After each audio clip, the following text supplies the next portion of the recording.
الحمد للہ رب العالمین والصلاة والسلام علی رسولہ محمد وعلی آلہ واصحابہ اجمعین اما بعد فاعوذ باللہ السمیع العلیم من الشیطان الرجیم بسم اللہ الرحمن الرحیم۔ سورۃ المائدہ۔ مائدہ کہتے ہیں دسترخوان کو عربی زبان میں۔ تو اس صورت میں المائدہ لفظ استعمال ہوا ہے کہ حواریوں نے حضرت عیسیٰ علیہ الصلاۃ والتسلیم سے یہ درخواست کی تھی کہ اپنے رب سے اللہ تبارک و تعالیٰ سے عرض کیجئے کہ ہمارے لیے آسمان سے ایک مائدہ اتار دے، ایک دسترخوان جس پہ کھانا لگا ہوا ہو، تو وہ دسترخوان آرام سے اترے ہمارے آگے اور ہم اس کو کھا سکیں۔ تو جب وہ مائدہ ہم کھائیں گے تو ایک یادگار چیز بن جائے گی جو ہمارے لیے بڑی خوشی کا باعث بنے گی۔ تو اس لفظ کا چونکہ اس صورت میں استعمال ہوا ہے، اس لیے اس صورت کا نام المائدہ رکھا گیا ہے۔ یا ایھا الذین آمنو، اے لوگو جو ایمان لائے ہو، اوفو پورا کرو، بالعقود عہد و پیمان کو۔ عقد کی جمع ہے عقود۔ عقد کہتے ہیں عربی زبان میں گانٹھ باندھنے کو، ٹھیک ہے نا؟ کپڑے کو رومال کو لیجئے، اس کی گانٹھ باندھ دیجئے تو کیا ہوگا؟ وہ عقد۔ اسی کو عقد نکاح بھی یہی ہوتا ہے کہ نکاح میں بھی ایک گانٹھ باندھی جاتی ہے، ایک کہتا ہے ہاں، ایک کہتی ہے ٹھیک ہے، دوسرا کہتا ہے میں قبول کرتا ہوں۔ تو یہ لفظوں کی بات ہے، اس کی بڑی ویلیو ہے۔ اسی طرح انسان جب کسی کو زبان دے دیتا ہے کہ جناب کل میں آپ کو اتنے بجے آپ کے پیسے دے دوں گا، یا آئیے معاہدہ کر لیتے ہیں کہ میں جانتا ہوں، میں لکھتا ہوں کہ آپ نے مجھے اتنے لاکھ روپے دیے اور فلاں دن آپ اس کو واپس لے لیں گے، میں یہ چیز آپ کو اتنے کی بیچتا ہوں۔ سمجھ آ رہی ہے نا؟ جتنے بھی سودے ہوتے ہیں، جتنے بھی ہمارے معاملات آپس میں طے ہوتے ہیں زبانی، ان کو دین بڑی ویلیو دیتا ہے۔ یہ معمولی باتیں نہیں ہیں۔ ہم کہیں جی یار کہہ دیا تھا، کوئی آسمان سے اتری وہی تھوڑی تھی، کوئی حدیث تھوڑی ہے، قرآن تھوڑی ہے۔ اور بھئی جو ذمہ دار آدمی ہے اس کی زبان سے نکلا ہوا کوئی بھی ایسا وعدہ جو وہ پبلک سے کرتا ہے یا کسی سے کرتا ہے اور شرعاً وہ وعدہ صحیح ہے، تو اب اس وعدے کو نبھانا اور پورا کرنا اہل ایمان پر فرض ہے۔ اس کو مذاق نہ سمجھا جائے۔ حتیٰ کہ اہل ایمان اگر کسی غیر مسلم سے بھی کوئی وعدہ کرتے ہیں تو مومنوں کو یہ کہا گیا ہے کہ اس وعدے کو بھی نبھاؤ، اس لیے کہ زبان سے اور جو منہ سے نکلے الفاظ ہیں اس کی لاج رکھنے والوں کی پہچان ہوتی ہے۔ یہ کیسے لوگ ہیں، کس طرح یہ انسانوں کے ساتھ چلتے ہیں، اور اگر انسان کا معاملہ دوسرے سے درست ہو تو بندہ دوسرے کے دل میں جگہ بنا لیتا ہے، ورنہ ایسی گانٹھ پڑتی ہے جو کبھی نہیں کھلتی، کچھ بھی بندہ کرتا رہے۔ تو اس لیے پہلی بات یہ سمجھائی کہ اوفوا بالعقود، ایفائے عہد کرو، ایفائے عہد بھی اور ایفائے عقد بھی، ٹھیک ہے؟ اب دیکھیں نا، اتنی سی بات ہے چھوٹی سی، اس پہ عمل ہو جائے تو ہماری تجارت کے بے شمار جو کام ہیں وہ درست ہو جائیں۔ ایک بندے کو میں کوئی شے دکھاتا ہوں کہ یہ کوالٹی ہے، یہ میرے فیکٹری میں بنتا ہے اور میں یہ چیز اتنے کی دے سکتا ہوں آپ کو۔ اب وہ دکھانے کو کچھ ہے اور بنانے میں کچھ ہے۔ اب یہ دھوکہ ہے، یہ دھوکہ ہے کہ انسان دکھائے کچھ اور دوسرے کو تسلی دلا دے اور اپنے ریٹس بھی اپنی مرضی کے مطابق لے لے، اور پھر جب اس کو بنا کے دے تھرڈ کلاس کا مال بنا دے۔ یہ سب چیزیں جو ہمارا لین دین ہے، جس قسم کی ہماری گفتگو ہوتی ہے، اگر اس میں کوئی وعدہ ہم نے بیچ میں شامل کر لیا ہے تو اللہ فرماتے ہیں اس کو اب پورا کرو۔ کچھ بھی ہو جائے، نقصان تمہارا ہوتا ہو، تم نے اس وعدے کو پورا کرنا ہے. اس میں یہ نہیں دیکھنا کہ اب میرا نقصان ہوتا ہے. احلت لکم، حلال کر دیے گئے تمہارے لیے، بہیمۃ الانعام، بہیمہ کہتے ہیں چوپائے کو، اور الانعام مویشیوں کو کہتے ہیں جو پالتو ہوتے ہیں. گو وہ بھی چوپائے ہی ہیں، جانور ہی ہیں، مگر جب پالتے ہیں ہم ان کو گھر میں تو ان کو کہا جاتا ہے الانعام. تو ان سے مراد کیا ہے؟ یعنی یہ نہیں ہے کہ میں نے گھر میں کتا پال رکھا ہے تو میں کہوں یہ بھی حلال ہے میرے لیے. شریعت جن کی گدھا پال رکھا ہے تو میرے لیے حلال ہے؟ نہیں، شریعت نے جن جن جانوروں کی نشاندہی کی ہے کہ یہ مویشی جانور تمہارے لیے حلال ہیں وہ ہیں بس. ٹھیک ہے؟ تو ان میں کون کون سے ہیں؟ اونٹ، گائے، بکری اور مینڈھا، میل فیمیل دونوں. ان کے بارے میں کہا ہے احلت لکم، حلال کر دیے گئے ہیں. حلال کرنے کا مطلب یہ کہ تم ان کو کھا بھی سکتے ہو ذبح کر کے، ان کا دودھ بھی پی سکتے ہو، ٹھیک ہے، ان کی چربی کا استعمال بھی ہو سکتا ہے. حتیٰ کہ روایات میں یہ بھی آتا ہے، نبی صلی اللہ علیہ وسلم خود فرماتے ہیں اور حدیث میں یہ ملتا ہے کہ جن جانوروں کا گوشت ہم کھاتے ہیں، دودھ پیتے ہیں، ان کا پیشاب اور ان کا گوبر ناپاک نہیں ہوتا. تو ناپاک ہونے کا یہ مطلب نہیں کہ ان کو پینا شروع کر دیں. مراد یہ کہ کپڑوں پہ اگر یہ چھینٹیں آ جائیں یا گوبر لگ جائے، یا اسی گوبر کو انسان اپنے ہاتھ سے اکٹھا کر کے تھاپیاں بنا لے، اور عورتیں جو ہے نا اگر وہ یہ کام کریں تو وہ کراہت محسوس نہ کریں کہ یہ تو گندی چیز ہے. تو یہ احلت لکم بہیمۃ الانعام کا مطلب ہے. اب لوگ اسے بڑا وہ کہتے ہیں، بڑے حیران ہوتے ہیں، کہتے ہیں یار یہ کیسے، گوبر ہے، گندی چیز ہے. اور بھئی آپ جانوروں کو پالیں نا، ان کے اندر رہیں نا، تو آپ کو اندازہ ہونا کہ دودھ لینا تو بڑا آسان ہوتا ہے، پی لینا گلاس میں ڈال کے، پیکنگ والا دودھ. لیکن جو جانوروں میں رہتا ہے اس کو پتہ ہے کہ میں نے دودھ کیسے نکالنا ہے. اگر اس کے لیے یہ ساری سختیاں ہوتیں کہ تم دھیان کرنا، جب بھی دودھ دونا تو اس کے تھنوں کو اچھی طرح دھو لینا. جانور ہے، پلید چیز گوبر لگا ہوگا اس کا، کوئی بھی قطرہ اس کے گوبر کا دودھ میں نہ جائے، یہ امپاسبل ہے. انہی سے پوچھئے جو اس میں لگے ہوئے ہیں، دن رات لگے ہوئے ہیں، کتنی صفائی ہو، کتنی ستھرائی ہو، پھر بھی بہرحال یہ گوبر اس کا کوئی نہ کوئی حصہ بندے کے جسم پہ، اس کے کپڑوں پہ، یا اس کے کھانے میں، یا پھر اس کے اپنے کیا نام ہے دودھ میں ضرور گرتا ہے. تو اگر یہ چھوٹی سی کراہت اگر دین دے دیتا تو شاید دودھ پینا بھی ہمارے لیے مشکل ہو جاتا. بتائیے ایسے کھنگار کو لوگ، بزرگ ہمارے، وہ کیا کرتے ہیں، اپنے رومال کے کنارے سے نا اس کو لے لیتے ہیں، رومالوں میں جمع کر کے اس کو جیب میں ڈال دیتے ہیں. کوئی خدا نہ خواستہ وہ ناپاک چیز تھوڑی ہے. تو اسی کھنگار کو یا ناک کو چمچے میں ڈال کے آپ کو دیں، آپ کھائیں گے؟ تو جو شریعت کہتی ہے اس کو انسان لے لے، اپنے مزاج کے مطابق شریعت کو نہ بنائے. تو احلت لکم بہیمۃ الانعام، حلال کر دیے گئے ہیں تمہارے لیے جانور مویشیوں کے، الا سوائے ما اس کے جو، یا ان کے جو، یتلا علیکم پڑھے جائیں گے تم پر، غیرہ نہ محلی حلال کرنے والے ہو، الصیدی شکار کو، وانتم جبکہ تم حرم حالت احرام میں ہو. ہاں مویشی جانور سب حلال ہیں، ٹھیک ہے، لیکن ان جانوروں کو جن کے بارے میں اب تمہیں قرآن مجید میں تلاوت کر کے آگاہ کیا جائے گا، ان کو تم نے شکار نہیں کرنا.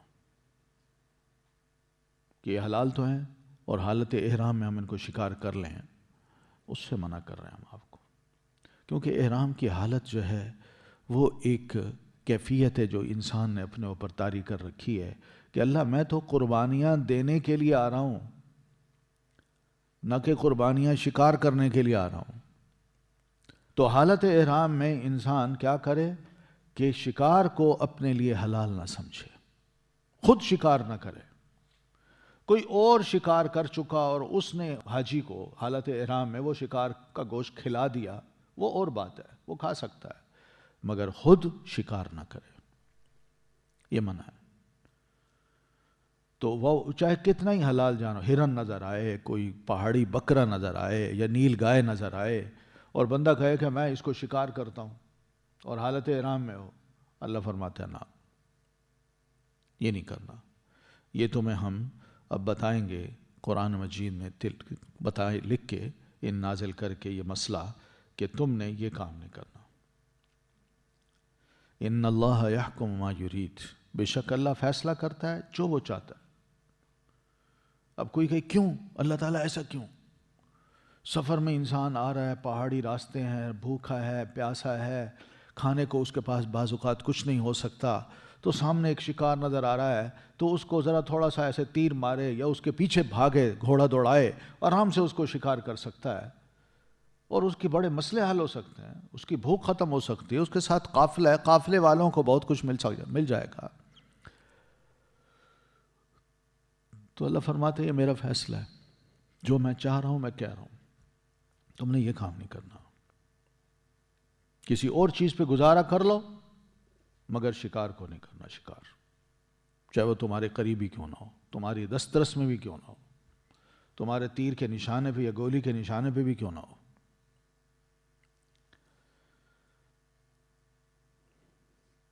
تو اللہ تعالیٰ کو یہ اتھارٹی حاصل تو ہے، ایک مومن تو دیتا ہے، تو اس لیے مومن کو اللہ پر اعتراض کرنے کی کوئی گنجائش نہیں، اور نہ ہی اس کے فیصلے کو یعنی ناپسند کرنے کی کوئی گنجائش ہے۔ یا ایھا الذین آمنوا، اے لوگو جو ایمان لائے ہو، لا تحلوا، نہ تم حلال کرو، شعائر اللہ، اللہ کے شعائر کو۔ شعائر شعیرہ کی جمع ہے، شعیرہ کہتے ہیں سمبل کو، ریچول کو۔ دین جس کو ایک ریچول قرار دے کہ یہ دینی علامت ہے، یہ دین نے بتائی ہے، اس علامت کو باقی رکھنا ہے یا یہ علامت ہونی چاہیے، تو اس کو کہتے ہیں شعائر اللہ۔ تو شعائر اللہ میں حتیٰ کہ حاجی کا جو اپنا لباس ہے، احرام ہے، یہ بھی شعائر اللہ ہے۔ حاجی کے ساتھ اس کی جو قربانی کا جانور ہے وہ بھی شعائر اللہ ہے، حتیٰ کہ اس جانور کے گلے میں جو پٹا باندھا ہوا ہے، جو ایک نشان ہوتا تھا دیکھنے والوں کے لیے، جب قافلے جنگل سے گزرتے تھے تو ادھر ادھر جو پھر رہے ہوتے تھے لوگ، ان کو بھی ایک نشان دیا جاتا تھا، دکھایا جاتا تھا کہ یہ جانور میرا نہیں، یہ اللہ تعالیٰ کے ہاں جا رہا ہے بیت اللہ کی طرف، اور وہاں یہ ذبح کیا جائے گا، اللہ کے نام پر ذبح ہوگا۔ تو چور اور ڈاکو یا لٹیرے وہ بھی ایک طرف ہٹ جاتے تھے۔ تو اللہ فرما رہے ہیں ایسے شعائر اللہ جو ہیں ان کو تم حلال نہ کرو۔ حلال نہ کرو کا مطلب یہ ہے کہ تم ان کے ساتھ جو معاملہ چاہو کرو، نہ، ان کا احترام کرو۔ جیسے اللہ نے کہا ہے کہ ان کا استعمال یوں کرنا ہے تم ویسے ہی کرو۔ بیت اللہ بھی کیا ہے؟ شاعر اللہ ہے۔ مکہ سارے کا سارا شاعر اللہ میں سے ہے۔ مینا، عرفات، مزدلفہ، یہ سب شاعر اللہ ہیں۔ پھر اسی طرح صفا اور مروہ یہ بھی شاعر اللہ ہے۔ زمزم کا پانی یہ بھی شاعر ہے۔ یعنی ان کا استعمال بس جائز طریقے سے کرنا ہے، غلط استعمال نہ ہو، ان کی تعظیم ہو، ان کا احترام ہو۔ احترام بندے کا بھی، اس کا سلوک، اس کی چال ڈھال، اس کی نظریں، وہ بھی شاعر اللہ میں کے احترام میں آتی ہیں۔ کہ بندہ وہاں کوئی آواز بلند نہ کرے، لڑائی جھگڑا نہ کرے، گالی گلوچ نہ کرے، اپنی نظروں کو غلط نہ اٹھائے.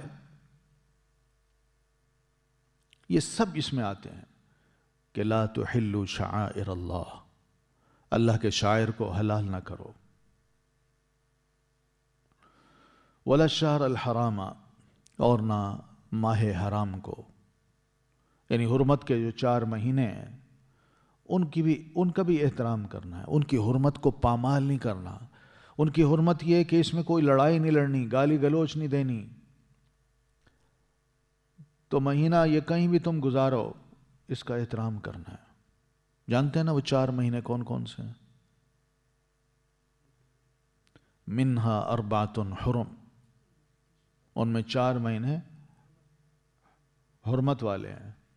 تو یہ 4 مہینے میں یہ نہیں کرنا کہ میں فلاں سے لڑائی لڑوں گا، یا خدا نہ خواستہ میں دشمن پر بدلہ لوں گا دشمنی کا. نہ، یہ کام نہیں کرنا، ورنہ یہ اس مہینے کی حرمت کو پامال کرنے کے مترادف ہوگا. اس سے بچنا ہے. ولا الہدیہ، اور نہ قربانی کے جانور کو. ولا القلائد، اور نہ پٹے والے جانوروں کو.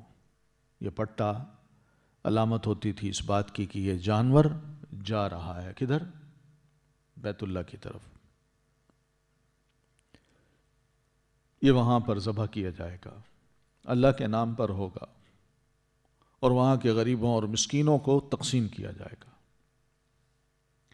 ولا آمین البیت الحرام، اور نہ ارادہ کرنے والوں کو بیت الحرام کا. جو بیت الحرام جا رہے ہیں، اپنے شہروں سے نکلے، اپنے ملکوں سے نکلے ہیں، احرام باندھا ہوا ہے اور وہ جا رہے ہیں، ٹھیک ہے، ان کا ارادہ یہ ہے کہ ہم بیت الحرام جائیں، وہاں جا کے عمرہ کریں یا حج کریں یا عبادت کریں، تو ان کو بھی کسی قسم کی تکلیف نہیں دینی. یہ بھی شعائر اللہ میں سے ہے. اور یہ جو امن و امان سے بیت الحرام کا ارادہ کر کے جا رہے ہیں، تو ان کا ایک مقصد یہ بھی ہے کہ یبتغون فضلا من ربہم، جو چاہتے ہیں فضل اپنے رب کی طرف سے، ورضوانا، اور رضامندی. ان کا مقصد سوائے اس کے کچھ نہیں کہ ہم وہاں جائیں گے بیت اللہ، وہاں اللہ کی عبادت کریں گے، طواف کریں گے، سعی کریں گے، عمرہ کریں گے یا حج کریں گے. تو یہ اللہ کی رضامندی کے حصول کے لیے جانا چاہ رہے ہیں کہ کسی طرح ہم اپنے آپ کو ان مشکلات میں ڈال کے اس لمبے سفر کو کر کے وہاں پہنچیں اور اللہ سے دعائیں کریں، معافیاں مانگیں، استغفار کریں، تاکہ اللہ کسی طرح ہم سے راضی ہو جائے. تو اللہ کا فضل بھی ان کو مقصد ہوتا ہے کہ میں اللہ کے فضل کو بھی چاہتا ہوں کہ اللہ اپنی رحمت سے بڑھ کر مجھے کچھ نوازے اور پھر اس طرح راضی بھی ہو جائے مجھ سے. ایسے لوگوں کو راستے میں کسی قسم کی تکلیف نہیں دینی،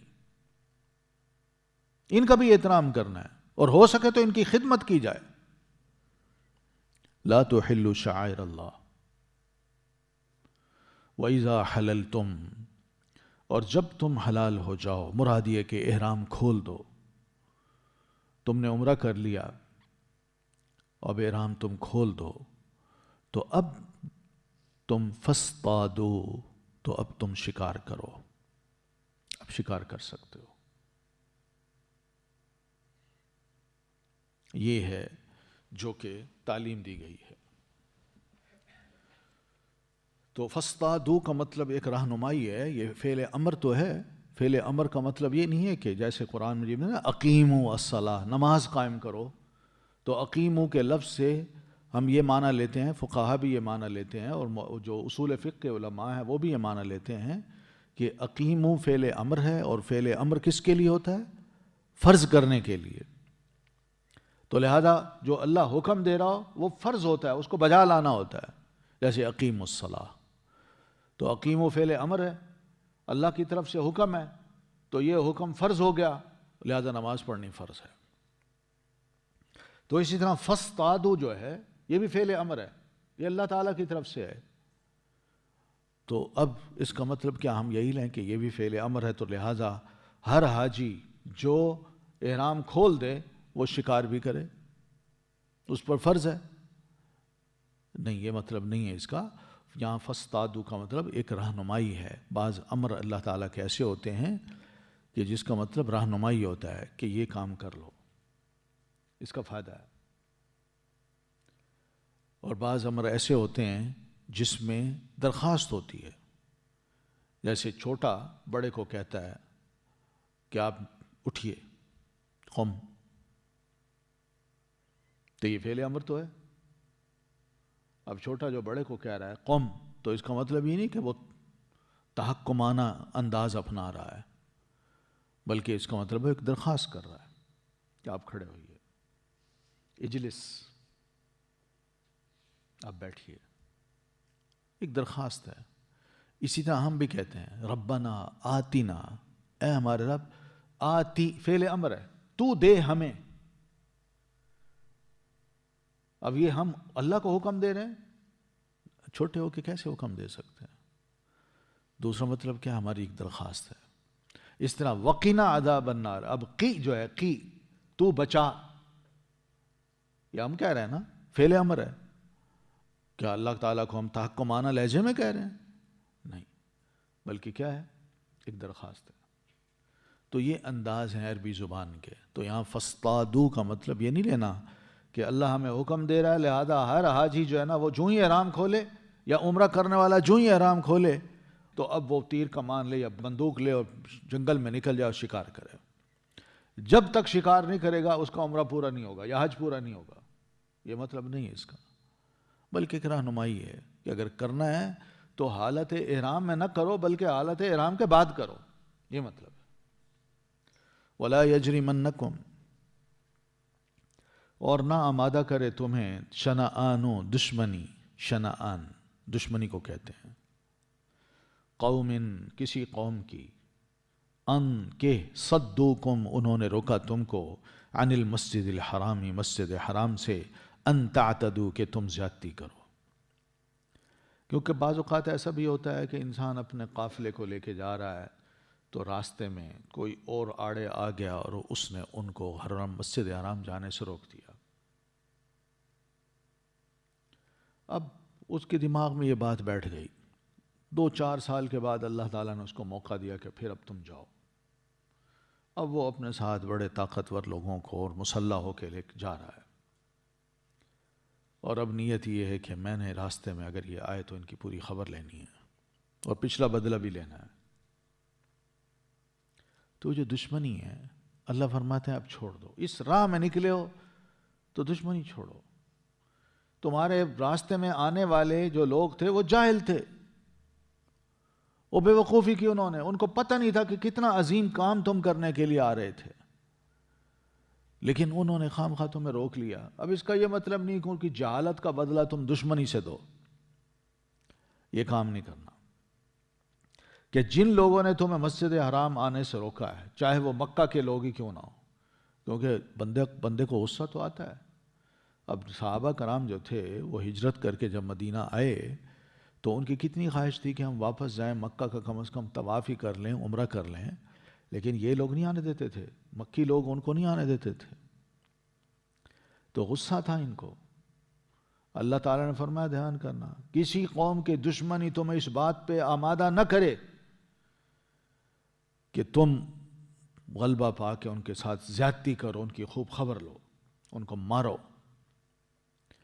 اور یہ قوم کی دشمنی صرف اس بنیاد پہ آئے کہ انہوں نے تمہیں مسجد حرام میں آنے سے روکا تھا. یہ کام نہیں کرنا. دل کھلا رکھا ہے، حاجی کا دل کھول دیا اللہ تعالیٰ نے کہ بڑے کھلے دل کے ساتھ جائے، دل کو صاف ستھرا کر کے جائے اور یہ سوچے کہاں جا رہا ہے، کس کی بارگاہ میں حاضری دینے جا رہا ہے. اور اگر وہ بارگاہ والا یعنی اللہ تعالیٰ وہ اپنے دل میں یہ بات رکھ لے کہ یہ آنے والا جو ہے اس نے تو ماضی میں یہ گناہ کیے ہیں، اب یہ بخشوانے آ رہا ہے، میں اس کو کیسے معاف کروں، وہ یہ دشمنی تھوڑی سی رکھ لے، تو بتاؤ کیا کر سکتے ہیں آپ. لیکن اللہ تو تمہیں چاہتا ہے کہ گناہوں سے نکالے، اور پھر تمہاری اس موومنٹ کو دیکھ کے اللہ تعالیٰ اور خوش ہوتا ہے کہ ایک ایک قدم اٹھنے پر تمہیں ثواب دے رہا ہوتا ہے، رکھنے پہ تمہارے گناہ معاف ہو رہے ہوتے ہیں. تو اللہ اگر اتنا کرتا ہے تو تم بھی ایسی کرو، تم بھی چھوڑ دو دشمنی. وَتَعَاوَنُوا عَلَى الْبِرِّ وَالتَّقْوَى، اور تعاون کرو نیکی پر اور تقوی پر. ہاں، نیکی کے کام جو ہیں ان میں ایک دوسرے کے ساتھ تعاون ضرور کرو، اور خدا خوفی کے جو کام ہیں ان میں بھی تم ایک دوسرے کے ساتھ تعاون کرو. وَتَعَاوَنُوا عَلَى الْبِرِّ وَالتَّقْوَى کا مطلب یہ کہ نیکی کی بنیاد پہ ایک دوسرے کے ساتھ تعاون کرو، تقوی کی بنیاد پہ ایک دوسرے کے ساتھ تعاون کرو، دکھاوے کی بنیاد پہ نہیں، ظلم کی بنیاد پہ نہیں، زیادتی کی بنیاد پہ نہیں، گناہ کی بنیاد پہ نہیں کہ چلو یار تم گناہ یہ کرنا چاہتے ہو، میں تمہارے ساتھ تمہاری ہیلپ کر دیتا ہوں. اللہ فرماتے ہیں نا، یہ کام نہیں کرنا. تو سفر میں یہ اصول اگر مسلمان اپنے پاس رکھے، حج کے سفر میں، کہ میں نے جو بھی میرے ساتھ حاجی ہوگا میرے لیے اجنبی، مگر میں نے اس کے ساتھ تعاون کرنا ہے، اور نیکی کی بنیاد پہ کرنا ہے، اور تقوی کی بنیاد پہ، دکھانے کے لیے نہیں، اس کو باور کرانے کے لیے نہیں کہ میں تمہارے ساتھ بڑا اچھا ہوں، نہیں، اللہ کو دکھانے کے لیے. وَلَا تَعَاوَنُوا، اور نہ تم تعاون کرو عَلَى الْإِثْمِ، گناہ پر، وَالْعُدْوَانِ، اور زیادتی پر. حاجیوں میں کوئی گناہ کر رہا ہو، زیادتی کر رہا ہو، تو دوسرے حاجی اس کے ساتھ مل نہ جائیں کہ ٹھیک ہے تم یہ کہہ رہے ہو، اور کرو، ہم تمہارے ساتھ ہیں. نہ، گناہ اور زیادتی پر کسی قسم کا تعاون نہیں کرنا، نیکی اور تقوی پہ تعاون کرنا ہے. انسان جب جاتا ہے نا تو خود تو جوان ہے، لیکن کئی دیکھتا ہے کہ بوڑھے ہیں، بزرگ ہیں، عورتیں ہیں، بچے ہیں، ان کے پاس سامان ہے، تھکے ہوئے ہیں یا بھوکے ہیں، غریب ہیں، نظر آ رہا ہوتا ہے. تو ایسے موقع پر یہ جوان ذرا آگے بڑھ کے اپنی سیٹ پہ ان کو بٹھا دے، چلیں جی آپ بیٹھ جائیں، آپ بزرگ ہیں آپ بیٹھ جائیں، آپ خاتون ہیں آپ یہاں بیٹھ جائیں. بڑا اچھا کام ہے. اسی طرح ان کو کوئی ہیلپ کرنی ہے، ان کا سامان اٹھا لیا، مجھے دے دیں، میں اٹھا لیتا ہوں، یہ بڑا اچھا تعاون ہے. پھر اسی طرح تعاون نیکی کا اور تقوی کا یہ بھی ہے کہ انسان ان کے ساتھ بڑے اچھے طریقے سے بولے. وہ غصہ کرتے ہیں، سفر میں انسان بڑا پریشان ہوتا ہے، اس کو ہر وقت فکر ہوتی ہے کہ یہ جو ارد گرد میرے لوگ ہیں پتہ نہیں میرے ساتھ کیا کریں. تو ایسے موقع پہ اجنبی لوگوں کے لیے جنہوں نے کبھی کبھی سفر کرنا ہوتا ہے تو وہ بڑے گھبرائے ہوئے ہوتے ہیں. تو ان کی گھبراہٹ دور کرنے کے لیے ان کے ساتھ بڑی بھلائی، بڑی نیکی اور خدا خوفی کی بات ان سے کرنی چاہیے. تو اس طرح کے بڑے کام ہیں جو انسان اگر سفر میں بس میں بیٹھے، جہاز میں بیٹھے، وہاں اترے اور پھر کیوں میں کھڑا ہوتا ہے، دھکے دینے کی بجائے انسان آرام سے کھڑا ہو جائے. دوسرا آیا ہے جلدی میں، تو ٹھیک ہے جی آپ آگے آ جائیں، میں پیچھے ہو جاتا ہوں، آئیے. یہ سب نیکی کے کام ہیں، اس میں لڑائی جھگڑا نہیں ہو سکتا اگر بندہ اتنا سوچ لے کہ میں نے نیکی کرنی ہے. تو ایسے موقع پہ تعاون بندہ کرے، زیادتی پہ تعاون نہ کرے، گناہ کے کام پہ تعاون نہ کرے. اور یہی زندگی کا اصول ہے، صرف وہاں نہیں ہے بلکہ مسلمان جہاں کہیں بھی ہو اس کو یہ اصول دیا ہے. واتقوا اللہ، اور ڈرو اللہ سے، ان اللہ شدید العقاب، بے شک اللہ سخت سزا والا ہے. یہ احکام دے رہا ہے، بس ان پر عمل کرنا ہے، ان کی نافرمانی نہ کرنا، یہی تقوی ہوگا. اور اگر تم نے نافرمانی کی تو پھر اللہ کو سمجھ لو کہ اللہ سخت سزا بھی دینا جانتا ہے. حرمت علیکم، حرام کر دیا گیا ہے، علیکم تم پر، المیتۃ مردار، والدم اور خون، ولحم الخنزیر اور گوشت خنزیر کا. اب واضح سی باتیں ہیں کہ کچھ چیزیں جو بھی ہمارے ارد گرد کھانے پینے کی ہیں، تھوڑی چیزیں ہیں جو حرام ہیں اور بہت سی چیزیں ہیں جو حلال ہیں. تو اصول یہ ہے کہ جو چند چیزیں ہیں ان کا ذکر کر دیا جائے جو حرام ہیں، تاکہ خود بخود لوگ سمجھ جائیں کہ بس یہ حرام ہے، باقی ہمارے لیے حلال ہے. کیونکہ حلال کی تفصیل بیان کرنا بڑا مشکل ہے، بے شمار ہے، بے شمار. اور پھر ہر جس ملک میں بھی جائیں تو وہاں کی چیزیں دوسرے ملک سے مختلف ہیں. وہاں کے پھل ہوں، وہاں کی سبزیاں ہوں، وہاں کے کوئی اور کھانے پینے کی چیز ہو، وہ ضروری نہیں کہ ہمارے ملک میں بھی وہی ہو. یہاں کچھ ہے وہاں کچھ ہے. بس موٹا قاعدہ بتا دیا کہ یہ چیزیں حرام ہیں، یہ نہیں کھانی، اور باقی حلال ہے. یہ مطلب ہے. تو جو کم چیزیں ہیں جو حرام ہوتی ہیں ان کا ذکر کر دیا، اور جو بہت زیادہ چیزیں جو حلال ہیں ان کا ذکر نہیں کیا. ٹھیک ہے نا؟ تو یہ آسان طریقہ ہے شریعت کا جو مسائل کو وہ بیان کرتی ہے. اب یہاں بتایا کہ تم پر مردار کو حلال کیا گیا. میتہ کس کو کہتے ہیں؟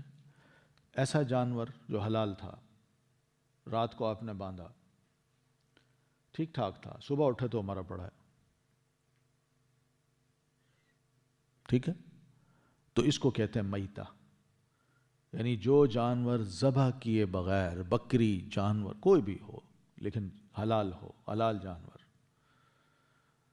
تو وہ ذبح کیے بغیر فوت ہو گئی، مر گئی، تو اس کو کہتے ہیں میتہ. تو یہ میتہ جانور جو ہے یہ حرام ہے، اب اس کو نہیں کھانا. بس اس کی کھال کو اتار کے اس سے فائدہ اٹھایا جا سکتا ہے. باقی جو جانور ہے وہ انسان مسلمان نہیں کھا سکتا، اور نہ ہی کسی کو کھلا سکتا ہے، نہ بیچ سکتا ہے، نہ اس کی ڈشیں تیار کر سکتا ہے. یہ حرام ہے. بلکہ یہ جنگل میں پھینک دیا جائے، گدھ آئیں گے وہ جانور کو کھا جائیں گے. انسانوں کے لیے حلال نہیں ہے. ٹھیک ہے؟ اسی طرح مری ہوئی بکری، مری ہوئی گائے، یا مری ہوئی مرغی، یہ سب حرام ہے. کوئی بھی اگر کسی کو مری ہوئی مرغی بیچتا ہے یا کھلاتا ہے تو یہ حرام کام ہے. اس کو حرام کھلا رہا ہے. گو اس کو پتہ نہیں ہے، وہ گناہ گار نہیں ہوگا، لیکن بیچنے والا اور کھلانے والا وہ گناہ گار ضرور ہوگا. وہ حرام کا مرتکب ہو رہا ہے. والدم، اور خون.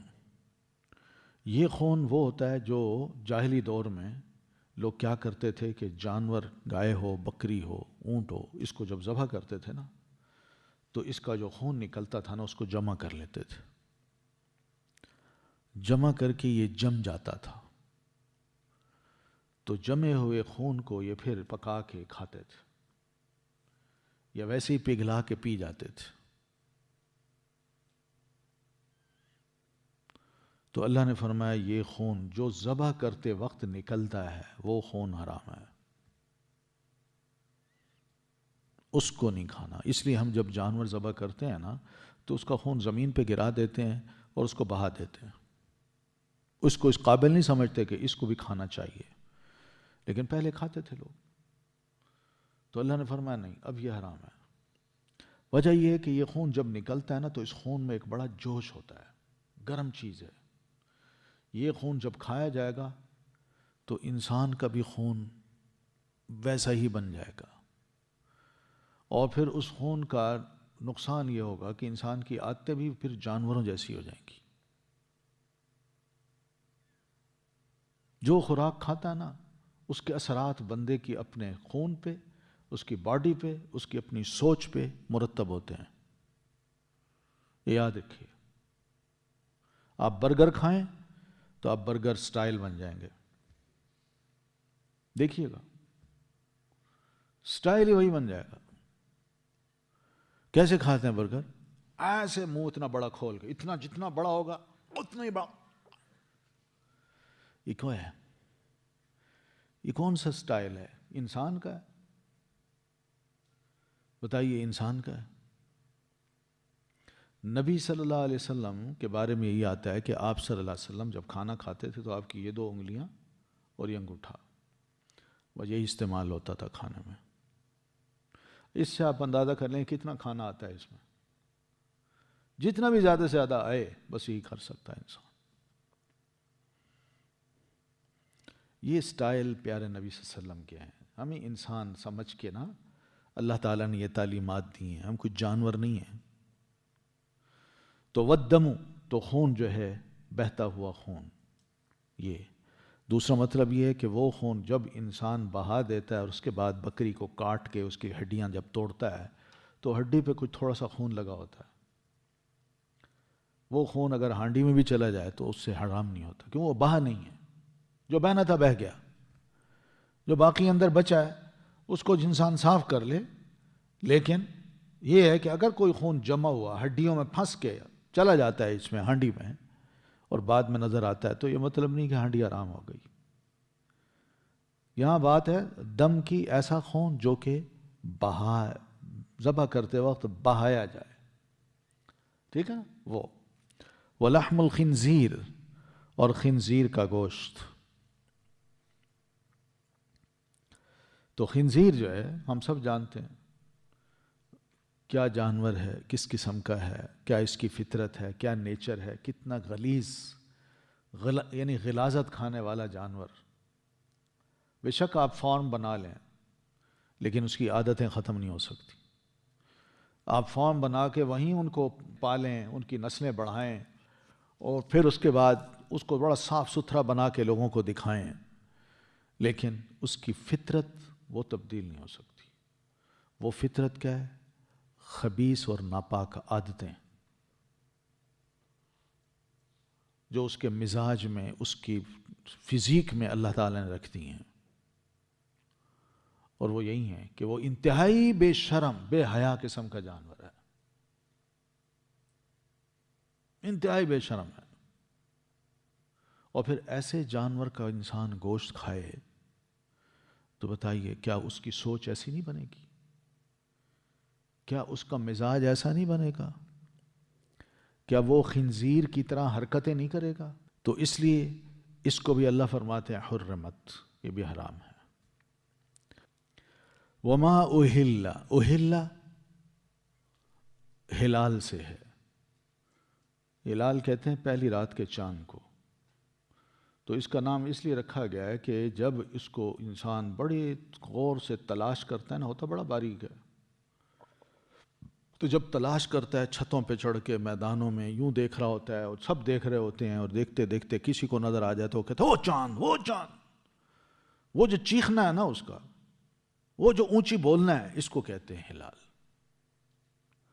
تو اسی ہے اہل، کہ انسان اونچی آواز سے پکار کے کہے کہ یہ جانور، یہ کھانے کی چیز لغیر اللہ، غیر اللہ کے لیے ہے، اللہ کے لیے نہیں ہے. یہ نظر و نیاز، یہ قربانی، یہ حلوہ، یہ شیرینی جو آپ کے گھر دی جا رہی ہے، یہ نیاز ہے. تو یہ ماں میں آتا ہے، وما اہل میں آتا ہے، لغیر اللہ کے لیے آتا ہے، اللہ کے لیے نہیں ہے. تو بھی مانا اس کو، یعنی اس کھانے کی چیز کو، چاہے وہ جانور ہے یا وہ کھانے کی چیز ہے. تو اس لیے کوئی بھی جانور غیر اللہ کے نام پہ ذبح نہ کیا جائے. کوئی بھی شیرینی، کوئی بھی کھانا غیر اللہ کے نام پہ پکایا نہ جائے. یہ سب نظر اور نیاز غیر اللہ کے لیے ہوگی. اللہ فرماتے ہیں حرمت، یہ بھی تمہارے لیے حرام ہے. لوگ کہتے ہیں جی ہم سایہ دے کے آئے، اب کیا کریں؟ رشتہ دار ہیں وہ شیرینی بھیج دیتے ہیں اور کہتے ہیں جناب یہ نیاز ہے حسین رضی اللہ تعالیٰ عنہ کی. تو وہ غلط کام تو کرتے ہیں، مگر شیرینی کا کیا قصور ہے؟ حلوے کا کیا قصور ہے؟ وہ تو حلال چیز ہے. یا اللہ تعالیٰ فرمانے بھائی حلال نہیں ہے، حرام ہے.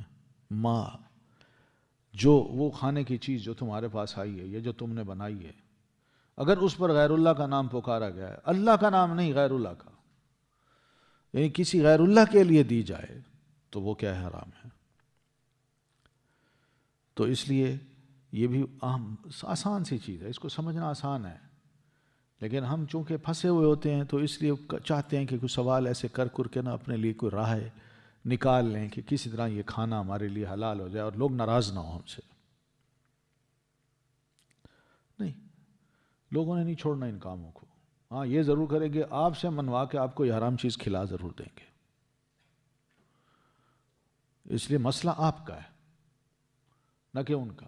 آپ اپنے آپ کو دیکھیں کہ قرآن مجید کی آیت مجھے کیا سمجھا رہی ہے اور میں اس پر عمل کر رہا ہوں کہ نہیں.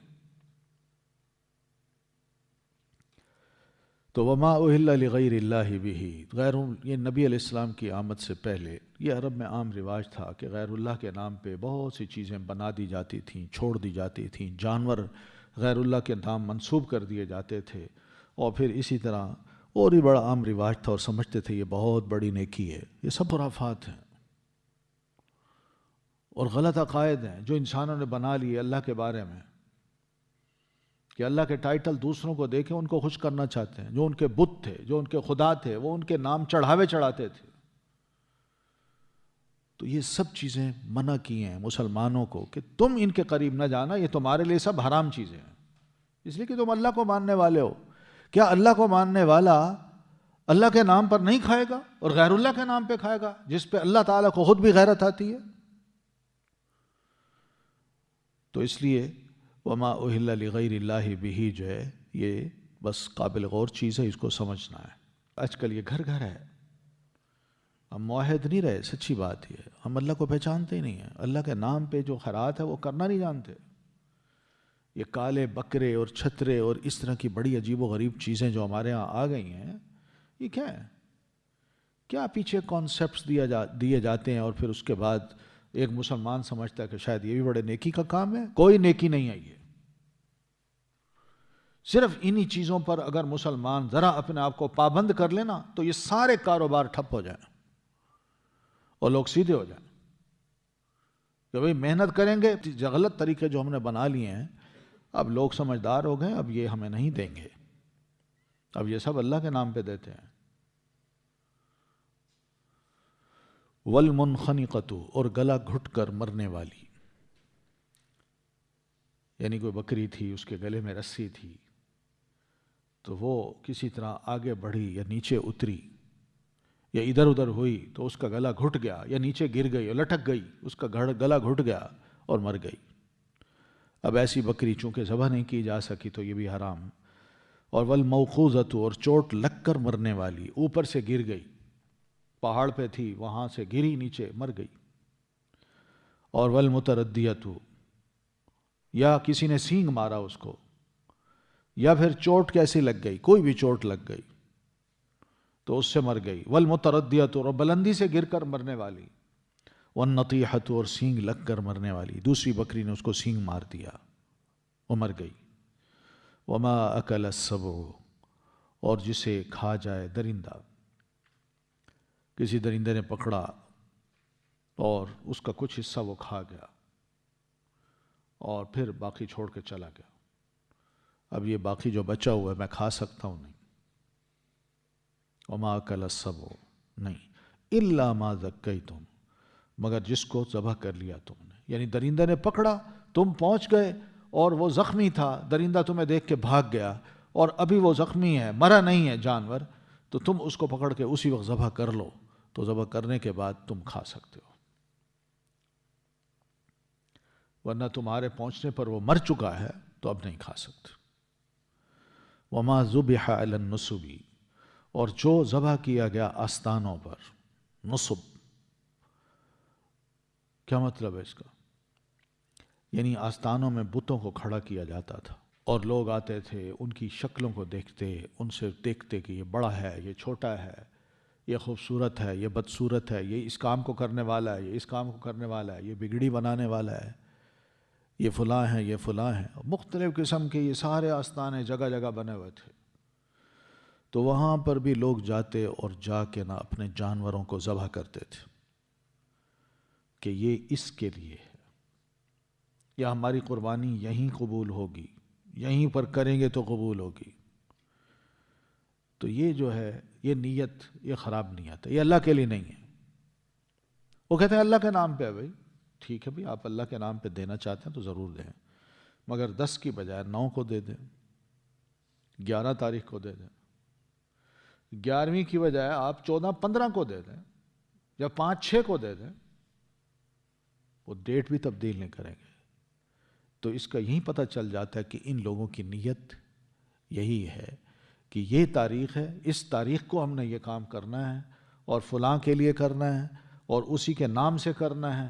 ورنہ اگر کسی اور آگے پیچھے تاریخ کر لی جائے تو پتہ چل جاتا ہے کہ یہ اللہ کے لیے بندہ دے رہا ہے، کیونکہ اللہ تعالیٰ کے لیے کسی بھی وقت قربانی دی جا سکتی ہے، کسی بھی وقت کوئی خیرات کی جا سکتی ہے، مگر جب پرٹیکولر دن آ جاتا ہے تو اس کا مطلب یہی ہوتا ہے کہ پھر یہ اسی کے لیے ہو رہا ہے، اللہ کے لیے نہیں ہو رہا.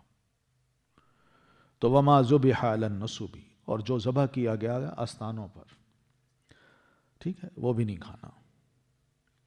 تو آستانے ہیں، ہمارے ہاں بھی ہیں آستانے، نام سنا ہے نا آستانے، کھل کے کہتے ہیں اب لوگ آستانے ہیں ہمارے پاس، فلاں آستانے کا رکھوالا ہے، فلاں وہ منتظم ہے، فلاں یہ ہے، فلاں یہ، اور آستانوں کے نام بھی ہیں. تو بہرحال جاہلی دور میں یہ سب کچھ موجود تھا اور غیر اللہ کے نام پر وہاں ذبح چیزیں ہوتی تھیں، نذرانے دیے جاتے تھے. وَأَن تَسْتَقْسِمُوا بِالْأَزْلَامِ، اور یہ کہ تم قسمت معلوم کرو تیروں کے ذریعے، پانسوں کے ذریعے. یہ بھی رواج تھا، تیر پھینکتے کہ اگر یہ تیر ادھر جا کے گرا سیدھا پھینکوں گا، اگر یہ ادھر جا کے گرا تو میری قسمت اچھی ہوگی تو میں شادی کروں گا، اور اگر ادھر گرا تو میں نے اس سے شادی نہیں کرنی.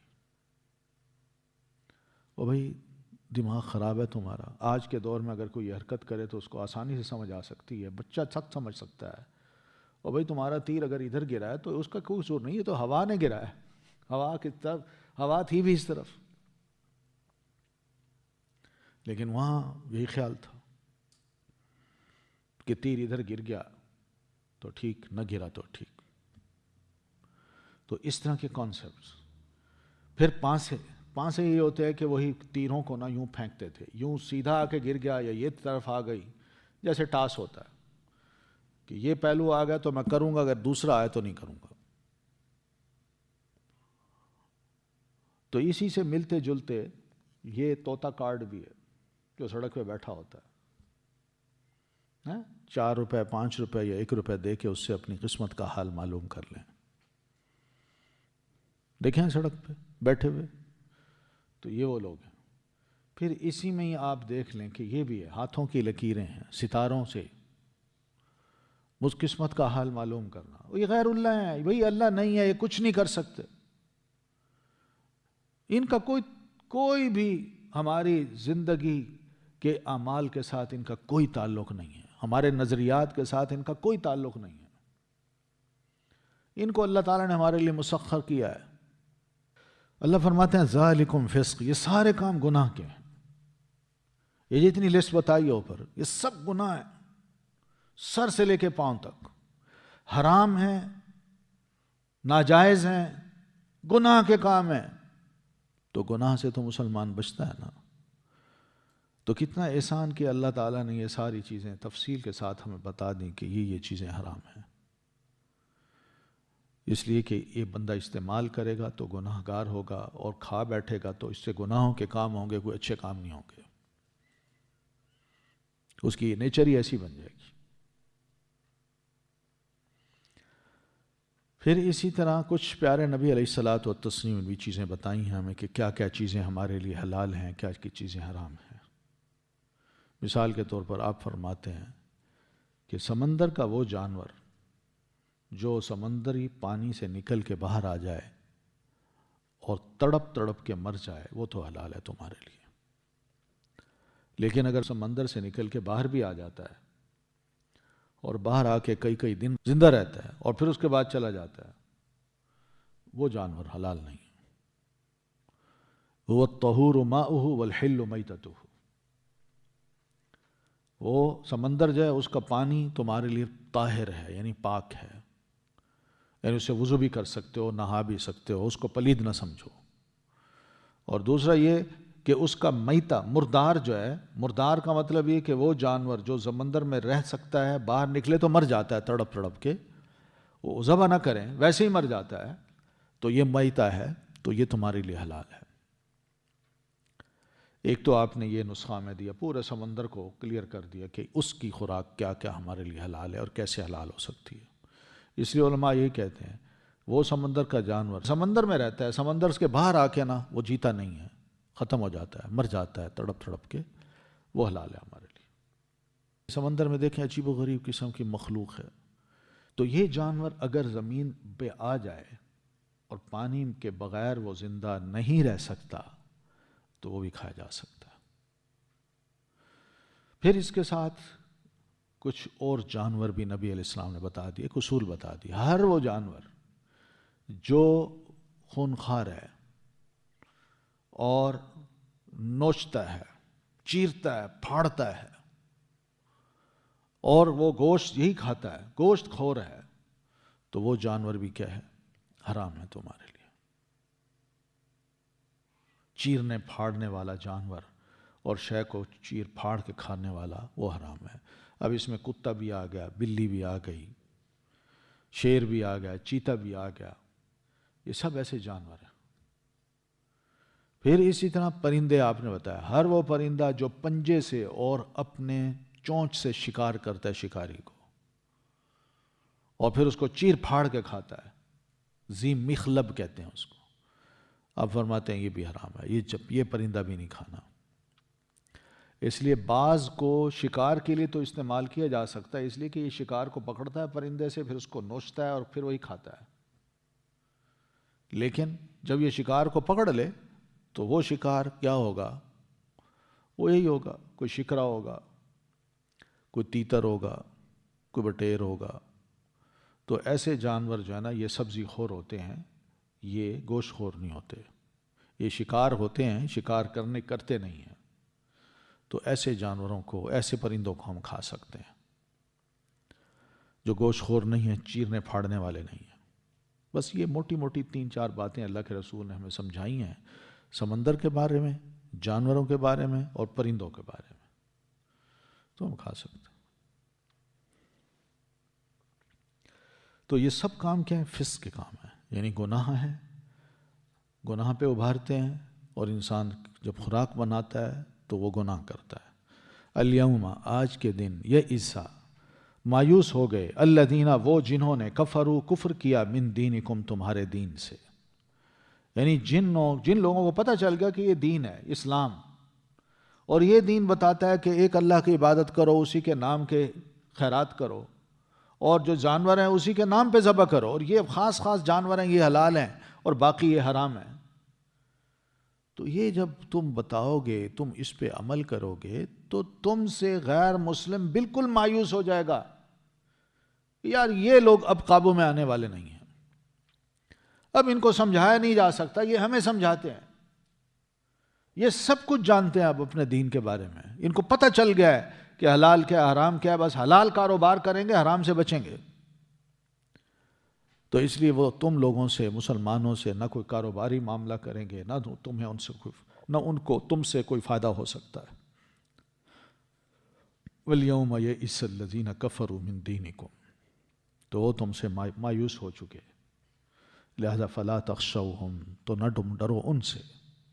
ڈرنے کا مطلب یہ کہ تم نے اگر حلال حرام کی پابندی کی تو تمہارا کاروبار ٹھپ ہو جائے گا، بزنس کم ہو جائے گا، لمیٹڈ ہو جائے گا، محدود ہو جائے گا۔ ان پابندیوں کے بغیر ہم لامحدود کام کرتے تھے اور خوب انکم ہوتی تھی، تو یہ کیا ہو گیا اگر ہم نے ان پر پابندیاں کر لی تو، ان کے پابند ہم اگر بن گئے تو۔ اللہ فرماتا ہے ان سے نہ ڈرو، وَاخْشَوْنِی، مجھ سے ڈرو۔ رزق دینے والا میں ہوں، وہ نہیں ہے، سمجھانے والا میں ہوں، وہ نہیں ہے، دین کے مسائل بتانے والا میں ہوں، وہ نہیں ہے۔ اس لیے ان کی پابندی کرو، اس کا فائدہ ہوگا، اور ڈر کے کرو، مجھ سے ڈرو، کوئی بھی نافرمانی نہیں کرنی، کسی کاروبار کو ایسا نہیں چلانا جس میں یہ حرام چیزیں آ جائیں یا حرام ڈیل ہو، مجھ سے ڈرو۔ تو بس یہ ڈر کے اگر ہم مسلمان ہی یہی کام کریں تو ہمارا اپنا مسلمان جو ہے اپنی چیزوں کا خریدار بنے گا، اپنوں کی چیزوں کا، اپنوں کا بزنس بڑھے گا،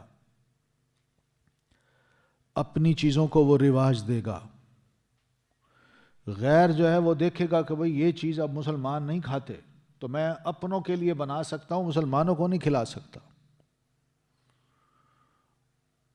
وہ حرام چیز جو ہوگی وہ مسلمان تو نہیں کھائیں گے، مگر مسلمان کی حلال چیز وہ غیر مسلم کھا لے گا۔ وہ کہے گا یہ بڑے پیور لوگ ہیں، صاف ستھری چیز بناتے ہیں، اچھی چیزیں کھاتے ہیں، یہ گندی چیزیں نہیں کھاتے ہیں جن کے ہم کھانے والے ہیں۔ مگر افسوس یہ کہ ہم نے تعارف نہیں کرایا اپنے دین کا، سچی تو بات یہی ہے۔ ہم لوگوں کو اگر دکھاتے کہ ہم کتنی صاف ستھری چیزیں کھانے والے لوگ ہیں، کیسے ذبح کرتے ہیں، کیسے اس کو شکار کرتے ہیں، کیسے بناتے ہیں اور پھر کیسے کھاتے ہیں، تو لوگ متاثر ہوتے۔ مگر ہم تو دوسروں سے متاثر ہو گئے۔ وہ جس طرح اپنی چیزوں کو بنا بنا کے ہمیں پیش کرتے ہیں، ہمارے رال ٹپک رہی ہوتی ہے، ہائے ہائے یمی، یہ تو بڑے مزے کی چیز ہوگی۔ تو ہمیں اپنے آپ کو متعارف کرانا چاہیے۔ الیوم، آج کے دن، اکملت، مکمل کر دیا میں نے، لکم، تمہارے لیے، دینکم، دین تمہارا، واتممت، اور تمام کر دی میں نے، علیکم، تم پر، نعمتی، نعمت اپنی۔ تو یہ الیوم، آج کے دن سے مراد کیا ہے؟ نبی علیہ الصلاۃ والتسلیم حجۃ الوداع میں میدان عرفات میں ہے، تو آپ صلی اللہ علیہ وسلم پر اس وقت یہ آیت اتری۔ عرفات کا میدان تھا، سارے حاجی اس میدان میں جمع ہوتے ہیں، گویا کہ ایک سما ہے، بڑا مبارک دن ہے۔ تو اس دن نبی علیہ الصلاۃ والتسلیم پر یہ آیت اتری اور آپ صلی اللہ علیہ وسلم نے سب مسلمانوں کو سنا دی۔ اس میں پیغام یہ ہے کہ جو دین اللہ کے رسول صلی اللہ علیہ وسلم کے ذریعے مسلمانوں کو اللہ تعالیٰ نے دینا چاہا تھا، وہ مسلسل تقریباً 23 ماہ تک نازل ہوتا رہا، 23 سال تک نازل ہوتا رہا، اور نازل ہوتے ہوتے آج وہ مکمل ہو گیا۔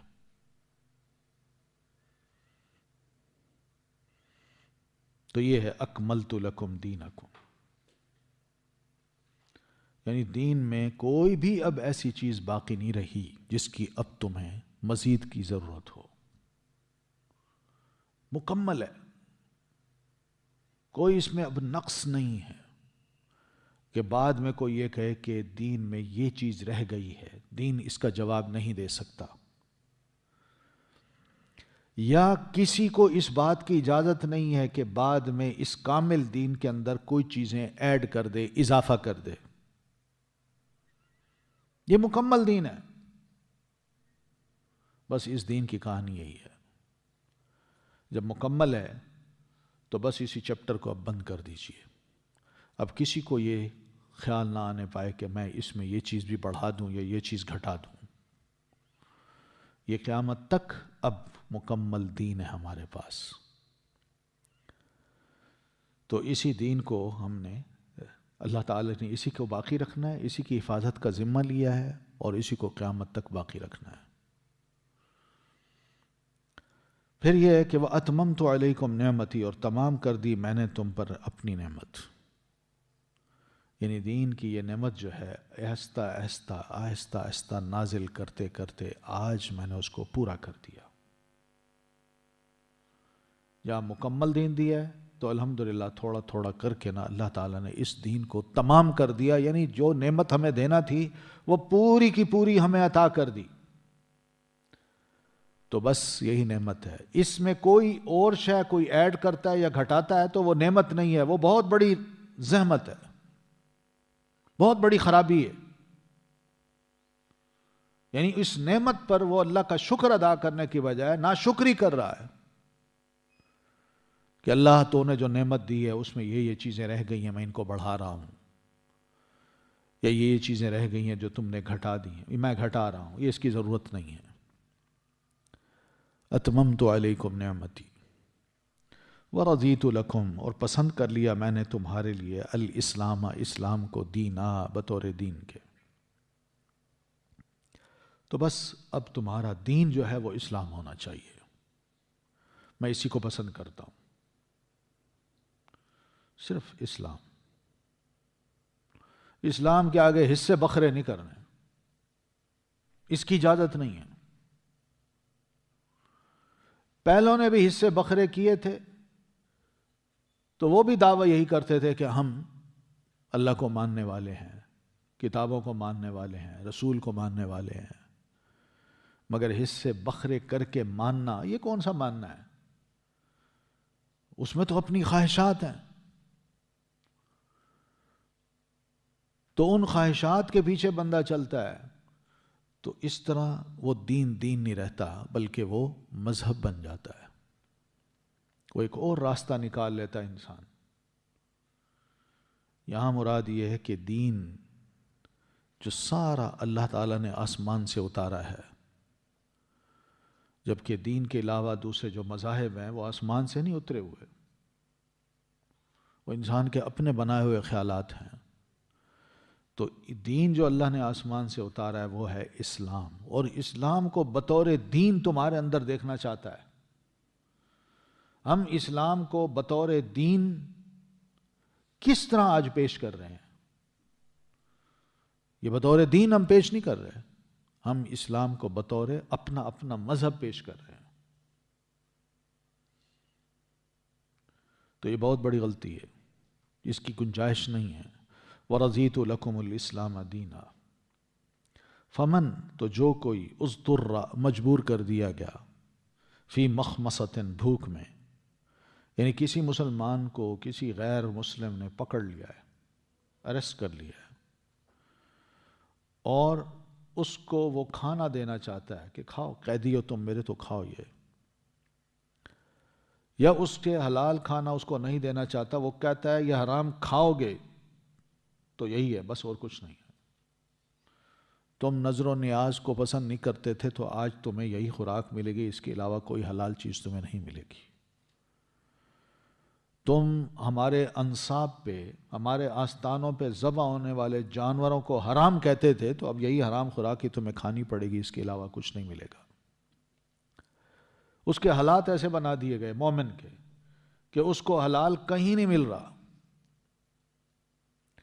بلکہ حرام ہی نظر آ رہا ہے، اور وہ بھوکا ہے، جان جاتی ہے اس کی، تو یہ ہے اضطراری کیفیت کہ بڑی مجبوری ہے بھائی، کہ جان جا رہی ہے، اب بہت صبر کیا ہے، بہت دنوں سے بھوکا ہوں، اگر میں یہ کھاتا ہوں تو بچتا ہوں، اگر نہیں کھاتا تو مرتا ہوں۔ تو یہ جو اضطراری کیفیت ہے، فمن اضطر فی مخمصۃ، بھوک میں مجبور کر دیا جائے کہ تمہیں یہی کھانا ہے، تو اللہ فرماتے ہیں کھا لے، لیکن دو شرطوں کے ساتھ۔ پہلی شرط یہ کہ غیر متجانف لاسم، نہ مائل ہونے والا ہو طرف گناہ کے، یعنی یہ جو کھانا ہے حرام ہے، یہ گناہ ہے، اس کا کھانا گناہ ہے، کیونکہ اوپر کہا نا ذالکم فسق، تو گناہ کی طرف مائل نہ ہو، یعنی یہ نہ سوچے کہ چلیں اب یہ کھانا ہے تو میرا دل کرتا ہے میں کھا لوں، دل سے وہ خوش نہ ہو، نفرت کرتا ہو ایسے کھانے سے۔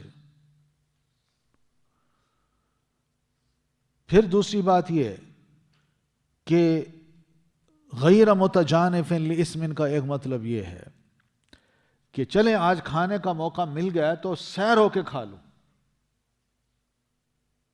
خوب مائل ہو جائے، یہ کام بھی نہ کرے۔ غیر متجانف لاسم، بس اتنا کھائے کہ اس کی جان بچ جائے بس، اور اندر سے اس کھانے سے نفرت کرتا ہو، روتا ہو کہ اللہ یہ حرام کھانا ہے، میں مجبور ہوں، میں کھا رہا ہوں، تیری اجازت ہے، اللہ کی اجازت سمجھ کے صرف اپنی جان کو بچانے کے لیے حرام چیز تھوڑی سی کھا لے تاکہ اس کی جان بچ جائے، سیر ہو کے نہ کھائے، دل سے چاہنے والا بھی نہ ہو۔ تو ایسی صورت میں فَإِنَّ اللَّهَ غَفُورٌ رَحِيمٌ، تو بے شک اللہ خوب معاف بخشنے والا ہے اور نہایت رحم کرنے والا ہے۔ تو کوئی بات نہیں، اللہ اس غلطی کو معاف بھی کر دے گا، اور اس کا یہ رحم ہے کہ اس نے جان کو عزیز رکھا ہے، موت کو عزیز نہیں رکھا، اس لیے جان کو عزیز رکھنے کے لیے اس نے تمہیں موقع دے دیا کہ چلو تم جان بچانے کے لیے تھوڑا سا حرام کھا لو۔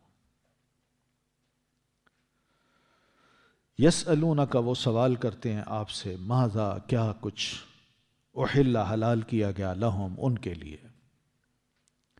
اب پہلے تو یہ تھا کہ اللہ نے بتا دیا کہ یہ حرام چیزیں بس کافی ہیں.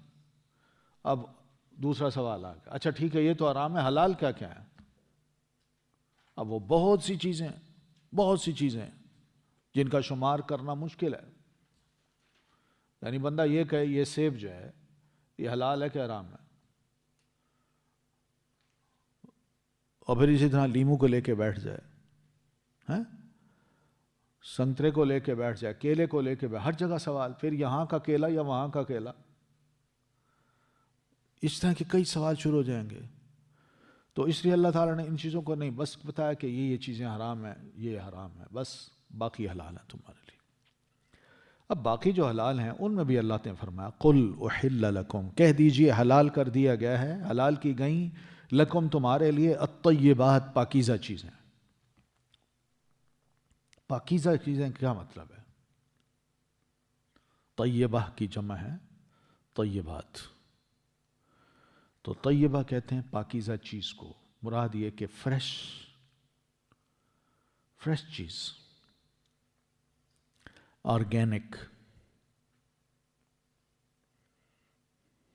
اصل چیز، پھوگ نہ ہو. پھر طیب کا ایک چیز یہ مطلب یہ بھی ہے کہ حلال ہو، حرام نہ ہو، گلی سڑی نہ ہو، پرانی نہ ہو، بوسیدہ نہ ہو، باسی نہ ہو. یہ سب اس میں آتا مانا. احل لکم الطیبات، حلال کر دیے گئے تمہارے لیے پاکیزہ چیزیں. ٹھیک ہے نا؟ تو یہ جو اب رواج آ گیا نا سٹوریج، اور اس میں گرمیوں کے پھل رکھے جاتے ہیں جو سردیوں میں کھائے جاتے ہیں، اور سردیوں کے پھل گرمیوں میں کھائے جاتے ہیں. یہ میڈیکلی بھی ڈاکٹروں نے یہ کہا ہے کہ اپنی زندگی کا ایک بندہ اصول بنا لے کہ ہر آنے والی چیز، ہر آنے والی پیداوار جو تازی ہے اس کو تو بندہ کھائے، اور ہر جانے والی جو پیداوار ہے اس کو نہ کھائے، کیونکہ آنے والی فریش ہوگی اور جانے والی بوسفید پرانی ہو چکی ہوگی. یہ ایک اصول ہے، اور جو اس پہ عمل کرتے ہیں الحمدللہ ان کا جسم ٹھیک رہتا ہے، بیماریاں کم ہوتی ہیں اور آدمی صحت مند رہتا ہے. لیکن جو جانے والی چیزوں کے بھی عادی بن جائیں تو وہ کئی بیماریوں کا شکار بھی ہو جاتے ہیں. تو اس لیے طیب چیزوں میں یہ سب چیزیں آتی ہیں جو بڑی مناسب پکی ہوئی ہوں، مسالے دار نہ ہوں، چٹپٹی نہ ہوں. یہ سب وقتی زبان کی لذت ہے، لیکن جب ان کو بندہ کھا بیٹھتا ہے اور پھر ہاضمے کا جب مرحلہ آتا ہے نا، گھر آ کے شادی کے موقع پہ جا کے کھانا تو خوب کھایا 5 اسٹار ہوٹل میں بڑے فخر سے، لیکن جب کھا کے گھر پہنچتا ہے نا تو رات اس کی جس طرح گزرتی ہے اس کو پتہ ہے، اور صبح جو اس کے پیٹ سے نکلتا ہے اس کو اندازہ ہے کہ میں کیا کھا کے آیا ہوں، کوئی اچھی چیزیں میں نے نہیں کھائی. یہ سب سٹورڈ چیزیں ہوتی ہیں، سٹورڈ کئی دنوں کی. اور آج کل جو چھاپے پڑ رہے ہیں تو اس میں آپ حیران ہو رہے ہوں گے کہ بھئی یہ کیا ہو رہا ہے، کس قسم کی چیزیں، یہ اتنے خوبصورت نام اور اتنا خوبصورت ویلکم، اور صوفے بچھے ہوئے، خدمت خادم کھڑے ہیں سوٹڈ بوٹڈ اور ویلکم کہہ رہے ہیں، بڑے اچھے طریقے سے دروازے کھولتے ہیں، پلیٹیں رکھتے ہیں، میزیں بچھا رکھی ہیں، کھلا کہہ رہے ہیں. پتہ چلا آپ کو کتنا دکھ ہوتا ہے. اسی سے اندازہ ہو سکتا ہے کہ یہ سب لفف ہوتی ہے، اندر کچھ نہیں ہے. تو یہ سب طیب چیزیں نہیں ہیں. اس لیے یہ قانون حکومت کا بننا چاہیے کہ طیب چیزیں لوگوں کو کھلائی جائیں، وہی حلال ہیں. حرام چیزیں نہ کھلائی جائیں، بوسیدہ پرانی گلی سڑی نہ کھلائی جائیں. اگر یہ قانون نہ ہو، طیب چیزوں کی بات نہ ہو، تو پھر تو ہی ہوگا، گدھے کے گوشت بھی تقسیم ہوں گے، کتے کا گوشت بھی بیچا جائے گا، لوگ کباب بھی بنا کے کھائیں گے، باربیکیو بھی بنا کے کھائیں گے، کھلائیں گے، دعوتیں ہوں گی. ساری انسان کی شخصیت جو ہے اتنی بڑی شخصیت، ان حرام کاموں کی وجہ سے بالکل ختم ہو جاتی ہے. یار میں کس معاشرے میں رہتا ہوں, کیسے لوگ ہیں, کس قسم کا کاروبار ہو رہا ہے. تو احل لکم الطیبات, تمہارے لیے صرف پاکیزہ چیزیں حلال کی گئی ہیں. وما علمتم, اور جو کچھ سکھایا تم نے, من الجوارح, شکاری جانوروں کو. جوارح جارحہ کی جمع ہے. جارحہ کہتے ہیں جو پنجوں سے اٹیک کرے. ٹھیک ہے, تو اسی طرح زبان سے بھی جو بڑے مشکل لفظ, سخت لفظ بول کے جب اٹیک کرتا ہے تو کہتے ہیں اس کا بڑا جارحانہ انداز ہے, کہتے ہیں نا. تو یہ ہوتا ہے وما علمتم من الجوارح, اور جو سکھایا تم نے شکاری جانوروں کو. مکلبینا, شکار کی تعلیم دینے والے, یعنی تم نے ان کو شکار کی تعلیم دی ہے. کتا ہے, شکاری کتا ہے, اس کو تعلیم دی ہے, سکھایا ہے کہ جاؤ اس شکار کو پکڑو, اور وہ پکڑتا ہے, وہ پکڑ کے رکھتا ہے. وہ اپنے لیے اس کو چیرتا پھاڑتا نہیں ہے, وہ مالک کا انتظار کرتا ہے. مالک آئے گا پیچھے اور میں نے اس کو پکڑ کے رکھنا ہے تاکہ یہ بھاگ نہ جائے, اور پھر مالک کے حوالے کرنا ہے, اور مالک اس کو کیا کرے گا, ذبح کر دے گا. یہ ہے مکلبینا. تعلمونہن, تم سکھاتے ہو انہیں. تو ایسے شکاری جانور لوگوں کی ضرورت ہوتی تھی ماضی میں, اب بھی ہے. اب بھی لوگ شکار پہ جاتے ہیں, اپنے کتوں کو لے جاتے ہیں, وہ بڑے بڑے شکار کرتے ہیں. ہرن کو پکڑ لیا, کسی اور جانور کو پکڑ لیا, تو وہ جا کے اس کو پکڑ لیتا ہے مالک, اور پھر اس کو ذبح کرتا ہے اور کھاتا ہے. تو یہ باقاعدہ ان کو ٹرینڈ کیا جاتا ہے کہ کس طرح تم نے شکار کو پکڑ کے رکھنا ہے, اپنے لیے نہیں چیرنا پھاڑنا. ہاں اگر وہ چیرتا پھاڑتا ہے اپنے لیے تو پھر یہ حلال نہیں ہے. اس نے آپ کے لیے نہیں بلکہ اپنے لیے شکار کیا. تو تعلمونہن مما علمکم اللہ, تم سکھاتے ہو انہیں اس میں سے جو سکھایا تمہیں اللہ نے. اللہ کی طرف سے ایک علم انسان کو ہوتا ہے, یہ رہنمائی ہوتی ہے, تو اس جانور کو وہ سکھا دیتا ہے کہ بھئی تم یہ کرو, یہ کرو, وہ کرو.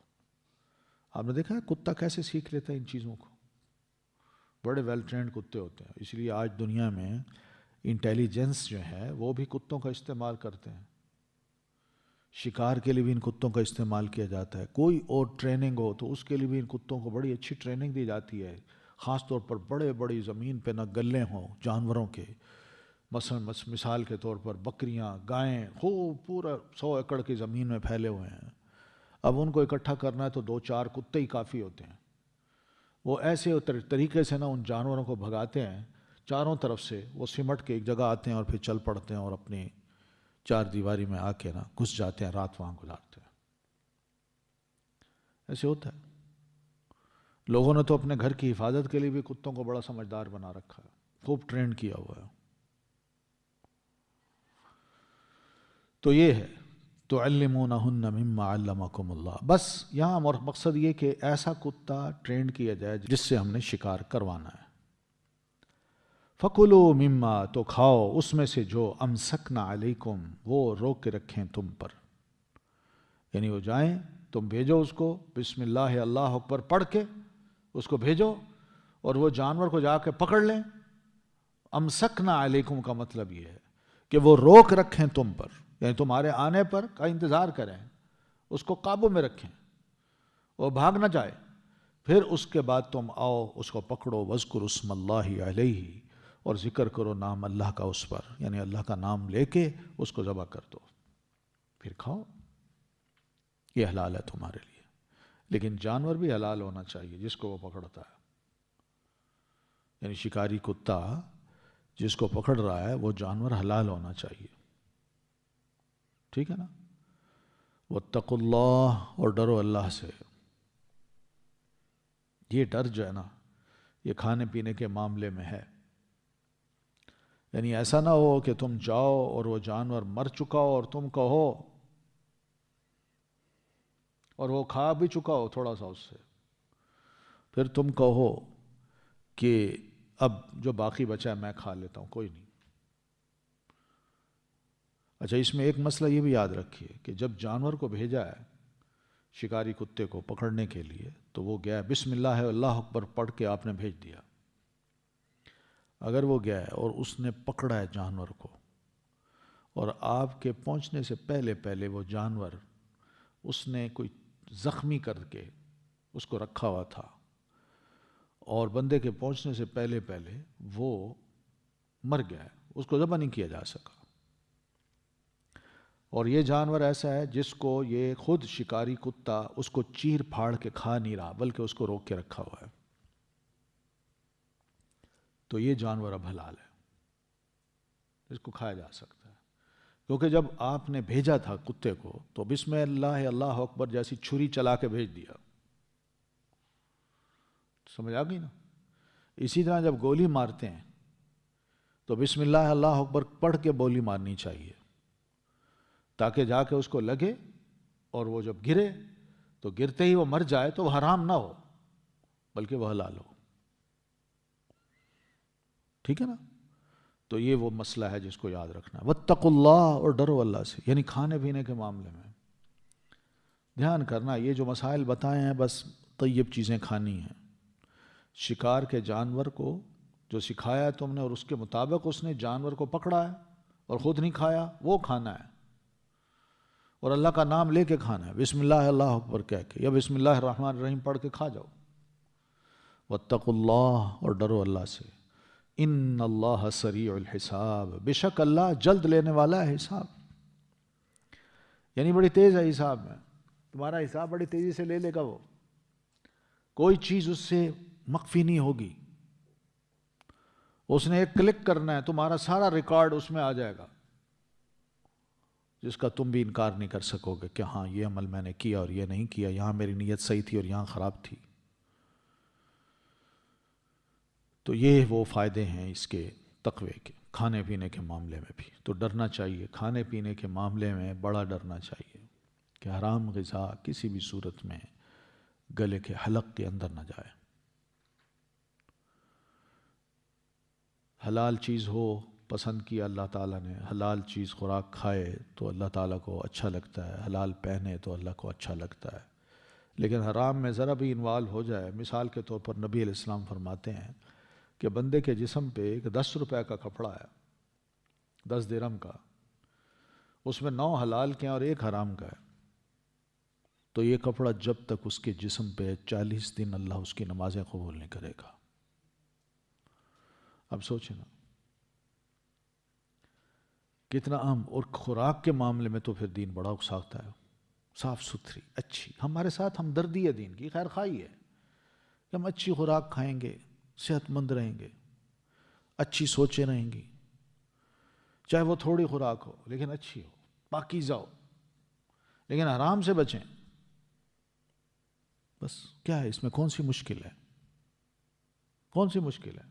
صرف زبان کا ٹیسٹ، اسی کو اہمیت دیتا ہے بندہ، یا پیٹ میں جو چیز جائے اور جزو بدن بن جائے اس کو بندہ اہمیت دے. یہ بندہ خود سوچے. اسی وجہ سے ہماری خوراکیں ایسی ہو گئی ہیں، نہ ٹھنڈے کی پرواہ ہے، نہ گرم کی، نہ مسالوں کی، نہ نمک کی، نہ مرچ کی.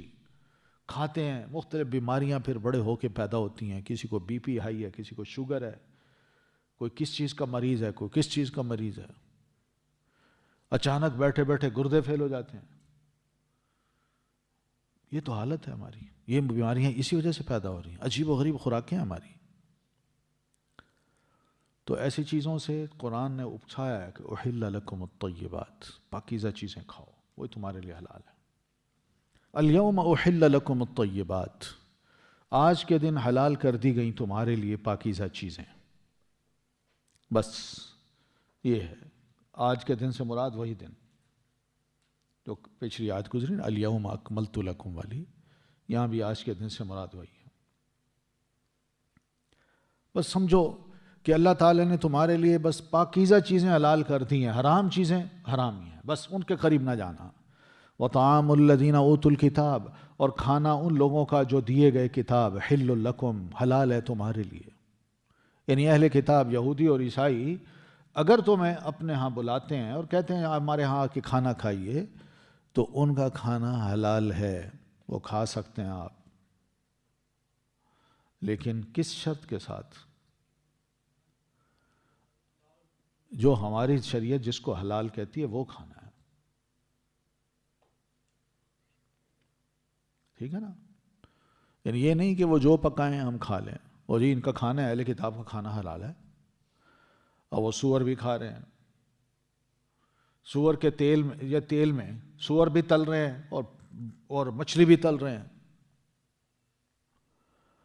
اب کہیں یہ مچھلی تو حلال ہے، او بھائی حرام ہو گئی ہے، کیوں؟ اس لیے کہ جس تیل میں تلی گئی ہے اس سے پہلے وہاں انہوں نے سور کے گوشت کو تلا ہے، اب یہ حرام ہو گئی ہے۔ ان کے دسترخوان پہ شراب پڑی ہے، اور یہ اہل کتاب ہیں، ان کا کھانا ہے، حلال ہے، کھا سکتے ہیں، پی سکتے ہیں۔ نہیں، شرط ہے کہ جو چیز ہماری شریعت حلال کہتی ہے وہ حلال چیزیں اگر بنا کے دیں تو وہاں وہم نہ کریں، آپ وہ چیزیں کھا لیں ان کی۔ تو اسی طرح ان کا جانور جو ذبح کردہ ہے وہ ہم کھائیں گے، لیکن وہ جانور جو جھٹکے سے یا کھڑے کھڑے ایسے مار دیا جاتا ہے، ذبح نہیں کیا جاتا، اللہ کا نام نہیں پڑھا جاتا، اس کو نہیں کھانا ہم نے، وہ حرام ہے۔ کیونکہ قرآن مجید میں ہی اللہ تعالیٰ حکم دے رہے ہیں وَكُلُوا مَا ذُكِرَ اسْمُ اللَّهِ عَلَيْهِ، اس جانور کو کھاؤ جس پر اللہ کا نام لیا گیا ہو، وَلَا تَأْكُلُوا مِمَّا لَمْ يُذْكَرِ اسْمُ اللَّهِ عَلَيْهِ، اس کھانے کو بالکل نہ کھانا جس پر اللہ کا نام نہیں لیا گیا، ٹھیک ہے؟ تو یہ مطلب ہے اس کا۔ لوگ اس کی گنجائش بڑی نکال لیتے ہیں، اور جی کتابی لوگ ہیں، انہوں نے جو بنایا ہے ہم کھا سکتے ہیں، کیا ہوا یار؟ آپ بس ایسے ریجڈ قسم کے لوگ ہیں، نہیں بھائی، آپ اپنے دین کو بھی پہلے سمجھیں کہ ہمارا دین کن کن چیزوں کو حلال کہتا ہے، ان کو بس ان سے واقف ہو کے پھر آپ جب ان کے کھانے کھائیں گے نا تو پھر آپ کو سمجھ آئے گی کہ اب میں کون سا کھانا کھا سکتا ہوں، کون سا نہیں کھا سکتا۔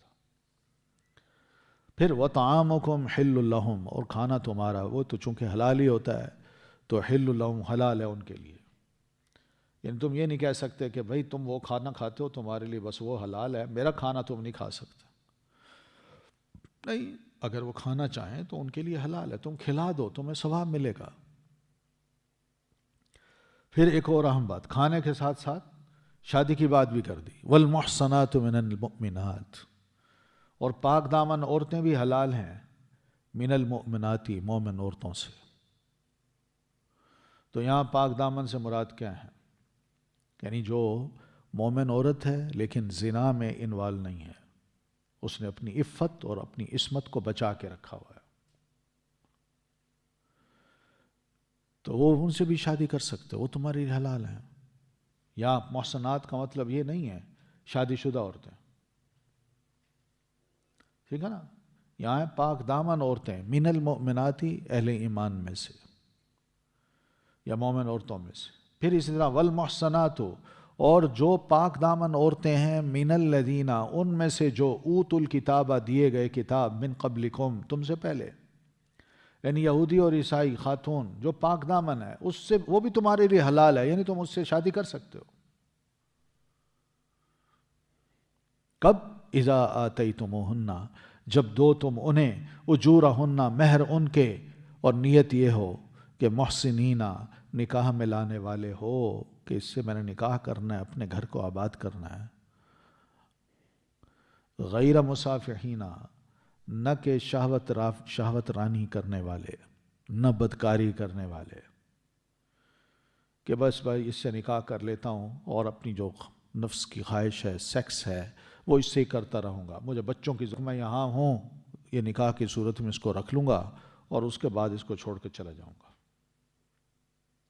محسنین، نکاح کرنے والے، یعنی آباد کرنا ہے اپنے آپ کو، اور اس نیت سے کرنا ہے کہ اس سے میں شادی اس لیے بھی کر رہا ہوں تاکہ میں زنا سے بچوں، پاک دامن رکھوں اپنے آپ کو۔ پھر ولا متخذی اخدان، اور نہ بنانے والے چھپے دوست،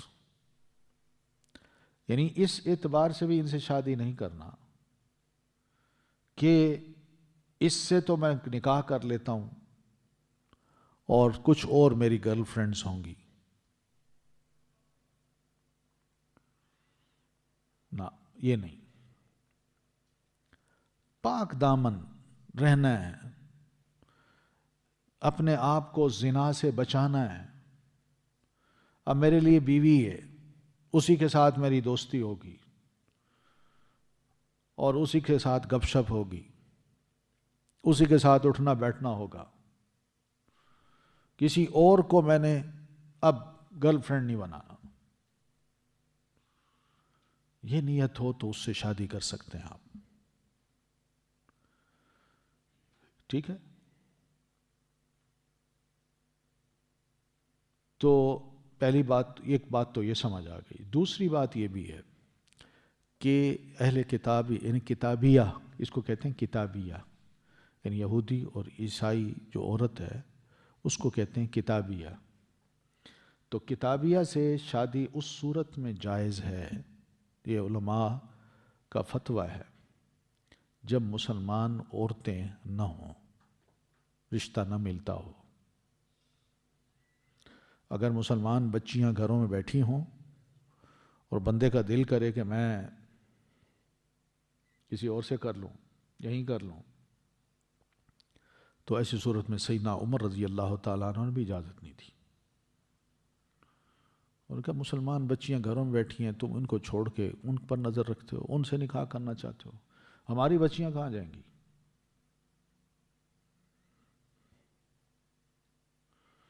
مگر آج بڑی یعنی ذہن بھی تبدیل ہو گئے اور اپنے آپ کو بڑا خوش قسمت سمجھا جاتا ہے کہ ہم ایسے لوگوں سے شادیاں کر لیں۔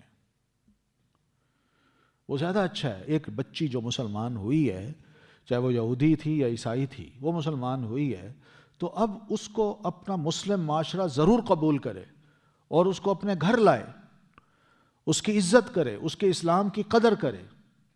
یہ جو بھی شادی کرے گا اس کے پاس جنت کی ایک ٹکٹ ہے، خود بھی مسلمان بن کے رہے گا اور اس کو بھی اسلام پڑھائے گا۔ لیکن اگر خود بے ایمان بنتا ہے اور مسلمان لڑکی سے شادی کر لیتا ہے جو نو مسلم ہے، اور پھر اس کے کرتوت اچھے نہیں ہیں، تو یہ لڑکی اسلام سے متنفر ہو کے واپس پلٹ جائے گی، تو بندہ خود بھی گنہگار ہوگا۔ تو اس لیے یہ مواقع ہیں اللہ تعالیٰ دیتا ہے، تو ایسی عورتیں جو ان کی مسلمان ہو جائیں تو موسٹ ویلکم، ان سے شادی ہو سکتی ہے، ضرور کرنا چاہیے، کیونکہ اس کو پروٹیکشن چاہیے۔ اب اس نے اپنی فیملی کو، اپنے محلے کو، اپنے علاقے کو، اپنے لوگوں کے جو مذہب ہے اس کو چھوڑا ہے، اس کی بڑی مخالفت ہوگی، اس کو کوئی پسند نہیں کرے گا، اس کو کم از کم اس کا شوہر ہی ایسا مل جائے جو اس کی قدر کرنے والا ہو اور اس کے ساتھ نکاح کر کے اس کو گھر لائے، اس کو پروٹیکٹ کرے۔ وَمَن يَكْفُرْ بِالْإِيمَانِ، اور جو کوئی کفر کرے گا ساتھ ایمان کے، یعنی مومن بن گیا، مومن ہے خود، اور اس نے کسی کتابی عورت سے شادی کی، اور کتابی عورت بڑی زبردست کتابی ہے، بڑی پریکٹسنگ ہے، اور وہ اپنے مذہب کو جانتی ہے، اور یہ صرف اس سے متاثر ہو کے شادی تو کر چکا، مگر اس کا ایمان بڑا کمزور تھا، خود پریکٹسنگ مسلم نہیں تھا۔ اب شادی کے بعد وہ اس پر ریچھتا ہے، وہ جو کہتی ہے وہ کرتا ہے، حتیٰ کہ وہ اگر عیسائیت کی دعوت بھی دیتی ہے تو کہتا ہے ٹھیک ہے۔ تو آہستہ آہستہ اپنے ایمان کا وہ کفر کر رہا ہے اور اس کو بلا رہا ہے اور اس کی دعوت کو قبول کرتا جا رہا ہے۔ یا اس کے بچے، اللہ نے اس کو بچے دیے اور بچوں کی وہ خود دینی تربیت نہیں کر رہا بلکہ ماں کے حوالے کر دیں، اور ماں ان کو عیسائی بنا رہی ہے یا یہودی بنا رہی ہے، اس کو پرواہ نہیں ہے۔ یہ اسی زمرے میں وَمَن يَكْفُرْ بِالْإِيمَانِ، جو کوئی کفر کرے گا ساتھ ایمان کے، اللہ نے ایمان دیا تھا، وہ ایمان اس پہ غالب رہنا چاہیے تھا، یہ دوسروں کے مقابلے میں کمزور ہو گیا، اپنے ایمان کو کمزور کر بیٹھا، اور بس صرف اس کی ذات سے، اس کے جسم سے اس کو ایسی محبت ہو گئی کہ ایمان کو بھی اس نے رخصت کر دیا، اور یہ پرواہ نہ کی کہ وہ کیا کچھ سوچ رکھتی ہے اور کس طرح وہ ان کے بچوں پر اثر انداز ہوگی، ان کو یہودی بنا دے گی، عیسائی بنا دے گی، تو فقط حبط عملہ، بس تحقیق ضائع ہو گیا عمل اس کا، اللہ اس کے سارے اعمال ضائع کر دے گا۔ کیونکہ وہ سب کچھ برداشت کر رہا ہے، پرواہ نہیں ہے، ترجیح اس نے کسی اور شے کو دے دی، ایمان کو نہیں دی۔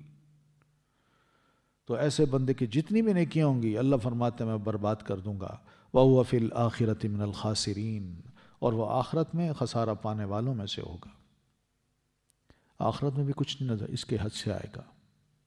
بڑا بدنصیب انسان ہے یہ، دنیا کی چھوٹی سی زندگی کے لیے، وقتی لذت کے لیے یہ مائل تو ہو گیا، مگر اپنے ایمان کا سودا کر بیٹھا، اپنی نسل دوسروں کے حوالے کر دی، تو کیا ملے گا اس کو؟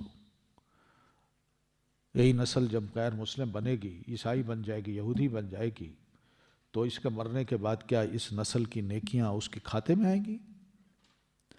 کچھ نہیں ملے گا، بلکہ آخرت میں بھی اس کو خسارہ ہی خسارہ ہوگا۔